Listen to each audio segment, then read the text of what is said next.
The morning came in through the kitchen window as a pale ribbon of light, soft and hesitant, as though it weren't quite sure it was welcome here anymore. Dust floated lazily in the narrow beam, settling over the worn wooden floorboards that had been scrubbed so many times they carried the faint memory of other mornings. Too many quiet mornings, too many silences. Outside, the fields lay still beneath a thin veil of frost. Each blade of grass stood frozen mid-breath, bent slightly as if bowing to the coming day. In the distance, beyond the stables, the old maple tree held on to its last copper leaves, rattling faintly when the wind passed through like a forgotten song. Inside the house, 4 children moved carefully, their small footsteps scarcely making a sound. They didn't need to be told to whisper. The house itself demanded it. Emma, only 8, tiptoed across, the floor carrying a handful of wildflowers she had picked just after sunrise. They were imperfect and bent, but she cupped them gently as if they were something holy. She reached the mantel and stretched on her toes, placing them beside the framed photograph that never moved. Her mother's eyes looked out from behind the glass, calm and familiar, the kind of smile that hadn't aged, that never would. "She's coming today, isn't she, Dad?" Emma whispered without turning around.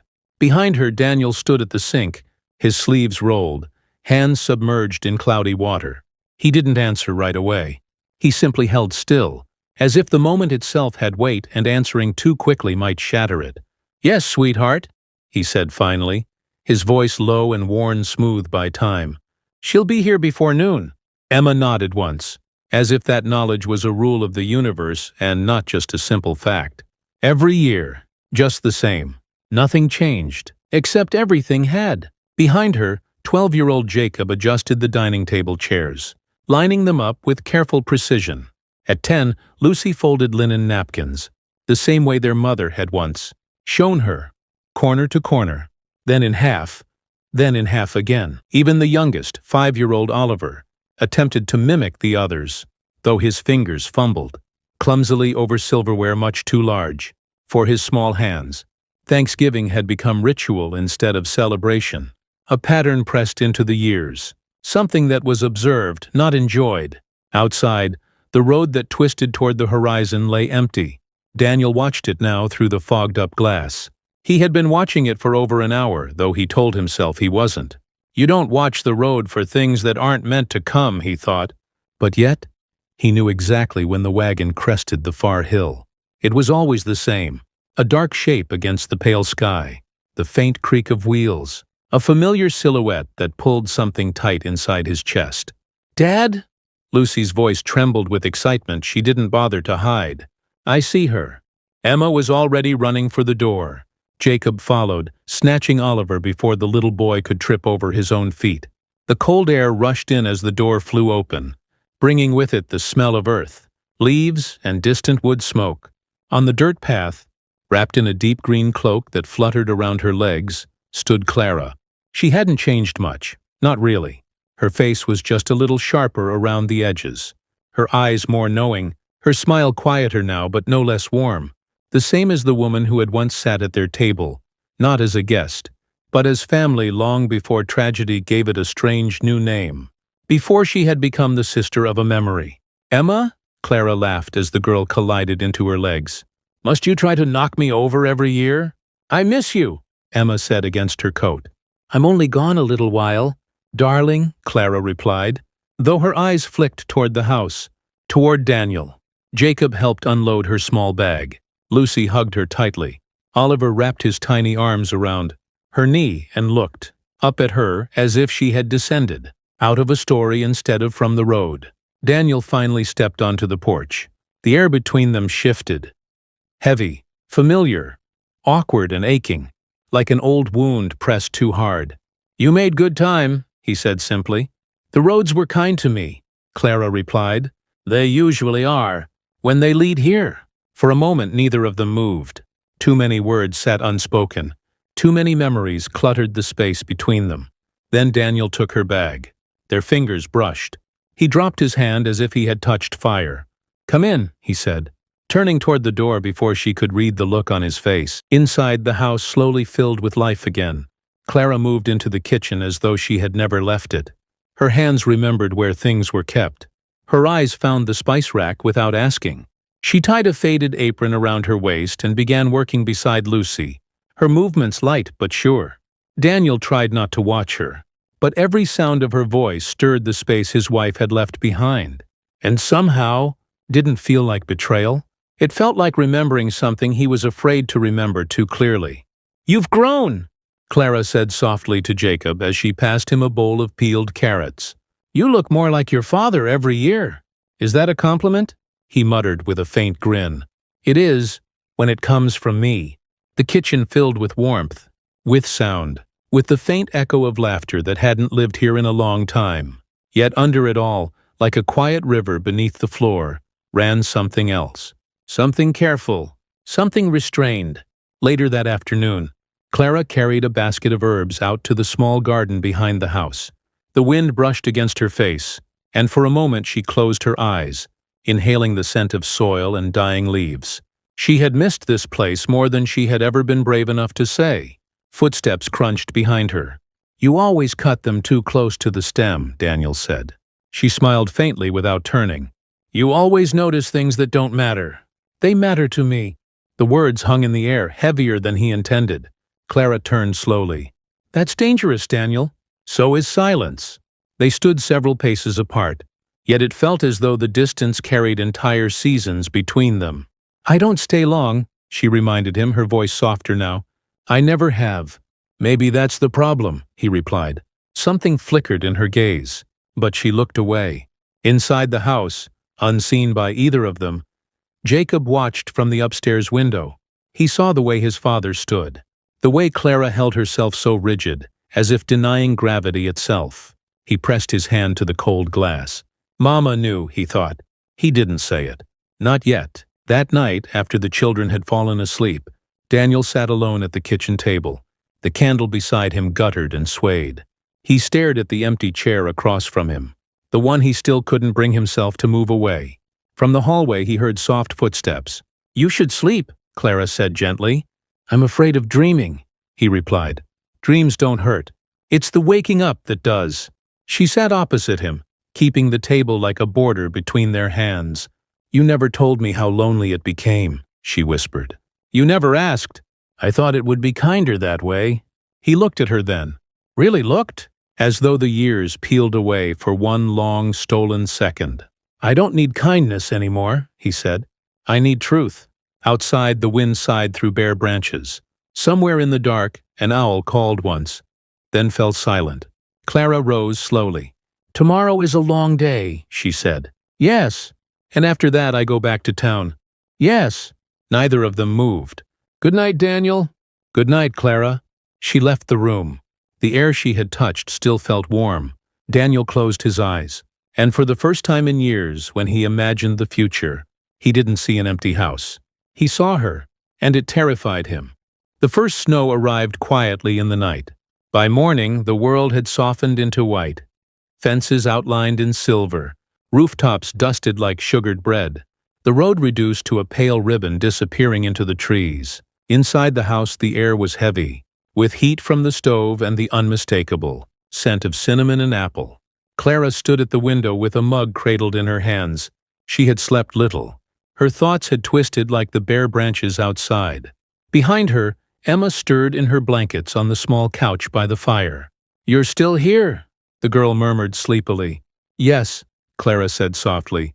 "For now." Emma smiled without opening her eyes. "Good."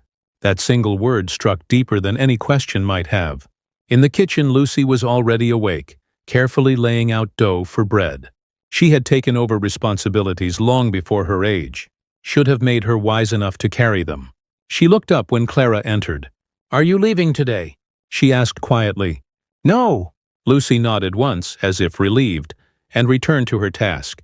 Children, Clara thought. They felt when the ground beneath them was shifting, even if no one spoke of it.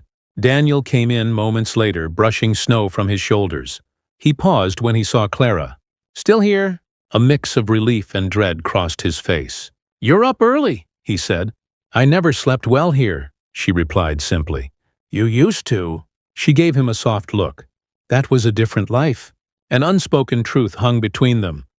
that life had died with her sister. A knock pounded against the door. Clara froze. She somehow already knew who it would be.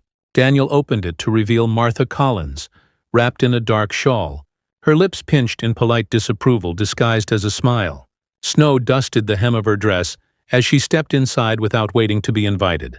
"Well, Daniel," she said as her eyes flicked to Clara, "I heard you had guests again this year." Clara straightened automatically. "It's Thanksgiving," Daniel replied. "Family visits on Thanksgiving." "Yes, family," Martha echoed slowly, "though some might consider this arrangement a little confusing." The children went still. Even Oliver sensed tension and clung to Emma's hand.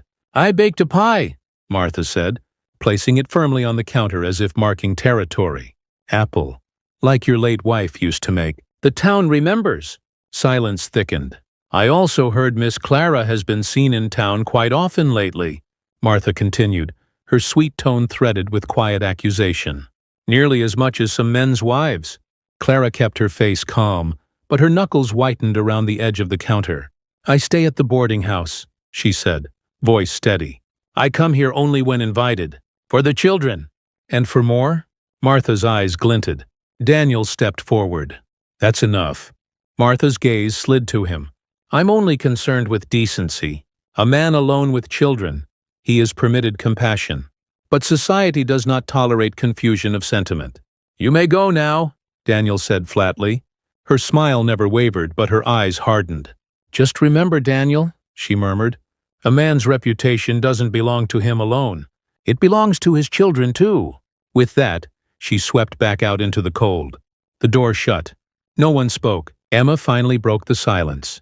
"Why is she so mean?" "Some people are afraid of what they don't understand," Clara answered. "And what if they're right?" Lucy whispered. Clara said nothing. Daniel raked a hand through his hair and turned away, as if he were physically trying to outpace his thoughts. That afternoon, Clara folded her small bundle of clothing on the bed. One dress, 2 blouses, a shawl, a book. She had never unpacked fully, never allowed herself to settle. She always left just enough distance for goodbye. Daniel stood in the doorway again, like he had the year before, like he always did when the weight of absence was about to return. "You're leaving early," he said. "You heard what she said," Clara replied quietly.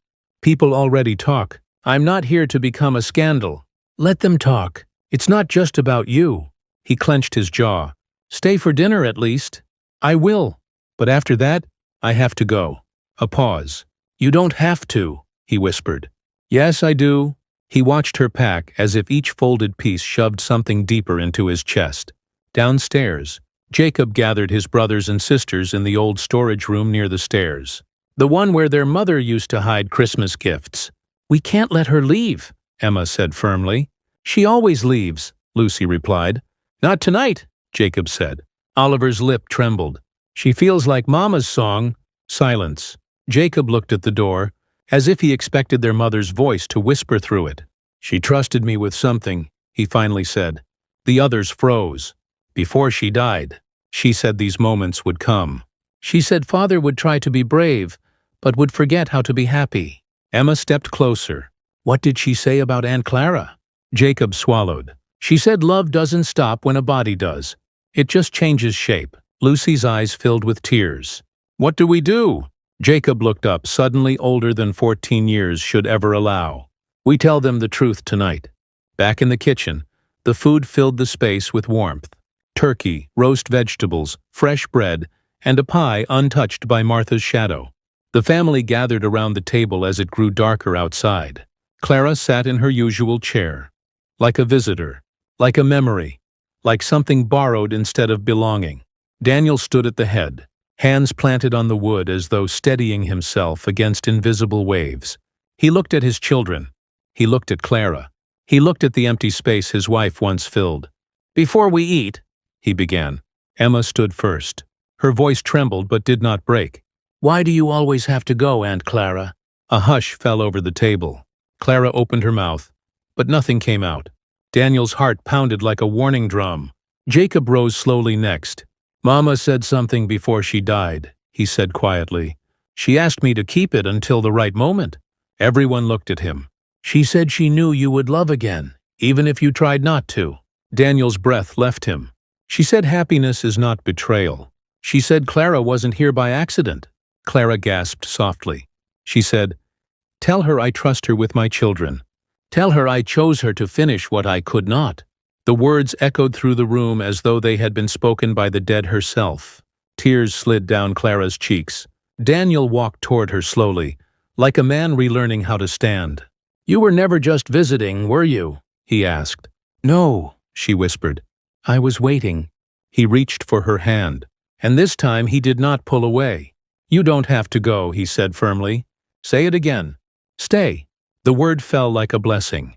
The children all breathed at once, and outside, the snow stopped falling. The night didn't end after the word stayed between them. It barely began.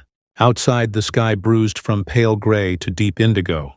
The snow that had rested so gently on the earth now hardened in the cold, crusting over, sealing the ground beneath like a held breath. Wind pressed against the house in slow, wandering fingers, searching for cracks to slip through. Inside, the family sat unmoving around the table. Clara's hand was still in Daniel's. Neither of them seemed to remember how it had gotten there. Jacob sat back down, his duty finally released from his narrow shoulders. Lucy slid her hand across Emma's back, calming the trembling that had seized her. Oliver rested his head on the table, exhausted by emotion he was too small to name. "You heard him," Emma whispered to Clara, her eyes wide with wondering hope. "You don't have to leave." Clara looked at Daniel as if she were searching his face for any sign that this was a passing moment of weakness. "You don't understand what you're asking me to do," she said quietly. "I understand exactly what I'm asking," he replied. "I'm asking you to stay and stop pretending that love is something we need to apologize for. You think the town will see it that way?" "I don't care what the town sees. That's easy to say now." Daniel released a slow breath, ran a trembling hand down his face. "For 3 years I have lived like a man waiting for judgment," he said. "Every breath I took felt like betrayal. Every laugh my children made without her in the room felt like a crime. I thought grief was loyalty." Clara lowered her eyes. "But grief is not loyalty. It is a prison, and I am finished living in it." His words shook the very timbers of the house. The children watched him like they were seeing their father for the first time. Clara stood abruptly, as if afraid that if she remained seated under his gaze, she might never find strength to move again. "I need air," she murmured and pushed through the back door. Cold devoured her the moment she stepped outside. She wrapped her shawl tighter around herself and walked toward the old maple tree at the edge of the yard.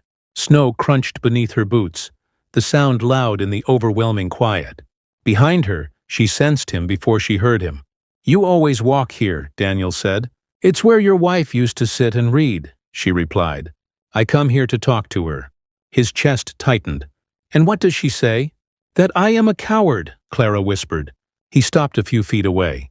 "You came back every year." "It was the only way I could still feel her beside me," she said. "And then I realized I wasn't just missing her." A pause. "I was missing you too." The words shattered between them. "Clara," his voice broke on her name for the first time. I tried to silence it. I buried it beneath duty, beneath shame, beneath her memory. But it grew anyway, like a seed she must have planted long before her body failed. Daniel stepped closer. "Then let it grow. What if it destroys us instead?" "It's already saving us," he said. A gust of wind swept around them, lifting her hair, brushing it against his face like a memory come alive. Slowly, cautiously, he reached out and rested his hands on her shoulders. Not as a man, claiming something forbidden, but as a man holding something precious. She did not pull away. For the first time in 3 years, her heart did not warn her to step back. He leaned forward and pressed his forehead against hers. There was no kiss, no rush of flesh or urgency, just shared breath, shared silence, shared truth. Inside the house, Lucy watched from the window, tears streaking her cheeks. "They look like they belong together," she whispered. "They do," Jacob replied, resting his hand on her shoulder. "Mama knew." The barn door suddenly banged open in the wind. The old boards groaned as if the land itself were responding to a shift in the world's balance. Daniel pulled away just enough to look at Clara. "If you stay," he said, "you won't be the woman who only visits in November anymore." You'll be the woman who becomes part of every season of our lives. Muddy springs, burning summers, bitter winters, boring days, loud days, always days. I don't want to steal her place, she whispered. You wouldn't be stealing. You would be filling the space she made for you. Tears slipped free, steaming against her frozen cheeks. You don't know how long I've dreamed of hearing you say that, she said. Then stay. Another silence, deeper now. He extended his hand to her, palm up, steady, offering his entire shattered heart in one simple motion. She placed her hand into his, a vow without words. The following morning, the storm came. Not of snow, but of people. 2 wagons appeared at the gate just after sunrise, wheels clattering over frozen ruts. From them stepped Martha Collins and several others, faces tight with curiosity dressed as concern. Daniel watched them from the porch. Clara stood behind him, her hand resting on his back. A silent promise she no longer needed to question. We heard raised voices last night, Martha called out. Heard talk in town. Thought it best to see for ourselves. There is nothing to see, Daniel replied, his voice calm but unwavering. Only truth you've chosen not to understand. Martha's gaze slid to Clara. So this is how it ends, she muttered. In scandal. No, Clara said before Daniel could speak. This is how it begins. In honesty. You are her sister, another woman spat quietly. Yes, and I loved her, Clara replied. But I will not destroy my own heart to please people who never carried her in their arms or wiped her sweat from their brow as she died. The air went still. Daniel stepped closer to Clara. She is not a threat to my wife's memory. She is a continuation of her love. Martha's face paled as if the truth had physically struck her. The silence from the crowd was not approval, but it was surrender. One by one they turned away, their whispered judgments dissolving into the cold air. When the last wagon rolled off, Clara released a long, shaking breath. You chose me over the world, she said. I chose the world she wanted for us, he replied. The children burst from the house like freed birds. Emma hurled herself into Clara's arms. You're really staying? She cried. Yes. Forever? Yes. The word echoed through the yard like a blessing. Even the wind softened. Daniel wrapped his arms around them both. For the first time in years, the house was not haunted. It was living, and deep inside the earth, beneath frozen soil, something new began to grow. Winter loosened its grip slowly, as though it wasn't ready to give the land back. Frost clung stubbornly to the edges of morning, coating the world in a thin shell of glass that cracked under every step. But beneath it, life had already begun to shift. The earth knew the truth long before the sky did. Clara woke to the sound of birds, faint at first, testing the air for permission to return. The house around her breathed differently now. It was no longer held together by memory and obligation, but by something present, something living. For the first time since she had known this place, she did not feel like a guest. She felt like she had come home. Daniel lay beside her, his breathing slow and even, his face softer in sleep than she had ever seen it in daylight. The years of weight he had carried seemed to fall from him the moment night took him. She watched the lines along his brow, the faint traces of time and sorrow carved into his skin. They no longer frightened her. They belonged to a life she now shared. Downstairs, Emma and Oliver whispered excitedly as they crept past the doorway, their small feet careful not to wake the house. Lucy shushed them in the familiar, gentle way of a second mother. Jacob followed last, quiet and watchful, a boy finally allowed to set down a burden meant for no child. They're still asleep, Emma whispered. Good, Lucy replied. Let them have peace. Clara closed her eyes again, not to sleep, but to hold on to that word. Peace. Later, sunlight found its way into the kitchen, pooling gold across the table that had once been surrounded by shadows. Clara moved around the space with ease now, strong hands kneading dough, her fingers dusted with flour. Every small action felt like a quiet statement. I am here. I am staying. Daniel watched her from the doorway. He had stood in the same place 1,000 times before, looking at empty space, haunted by memory. Now the same space was filled with a future he had been too frightened to imagine. You make the room warm, he said quietly. It was always your house, she replied without turning. It's ours now. The words settled between them like a sacred vow. Hours. In the weeks that followed, spring arrived in whispers, and then in undeniable truth. Snow receded from the fence lines. Water returned to the streams. The old maple tree stretched its dark limbs toward the sky, and faint buds formed where none had dared to grow for years. New life came in ordinary ways that felt miraculous. Jacob repaired a broken gate with Daniel at his side. Lucy planted a garden at dawn, her fingers buried in living earth instead of folded linens. Emma sang songs while she worked, her voice carrying through the fields, unafraid of silence anymore. And Clara stood at the heart of it all, not replacing what had been lost, but nurturing what had been given. One evening, as the sun lay low on the horizon in soft lavender and gold, Clara walked toward the small cemetery at the edge of the property. The path had grown faint with time, overrun by grass and petals carried on the spring wind. She knelt before the simple stone where her sister's name rested. "I didn't come to take anything from you," she whispered. "I came to carry what you left." A gentle wind threaded through the trees, brushing past her cheek like a familiar hand. In the distance, she heard laughter. Daniel's voice mingled with the children's, and somehow she knew. Her sister had never left. She had simply expanded into everything. The wedding happened quietly, just as Anne's had years before. No grand invitations, no town gathering, only family and a minister who had watched the children grow up knowing love could rise from loss. Emma walked ahead, scattering wildflowers she picked herself. Oliver held Daniel's hand, serious as if the weight of the world rested in his tiny palm. Jacob stood tall, his face proud, his heart finally released. Lucy held Clara's bouquet. Not roses or store-bought blooms, but branches from the maple tree and soft white blossoms grown in their own soil. "You look like happiness," Emma whispered when Clara bent down to hug her. "I feel like it too," she answered. Daniel said his vows with a voice that trembled only once. "I carry the love of a woman who shaped me," he said, eyes shining. "And now I choose the love of a woman who will walk with me the rest of the way." When he turned to Clara, he didn't see a replacement. He saw a continuation. "I will live honestly beside you," Clara vowed. "Not in any shadow, but in the light you helped me find."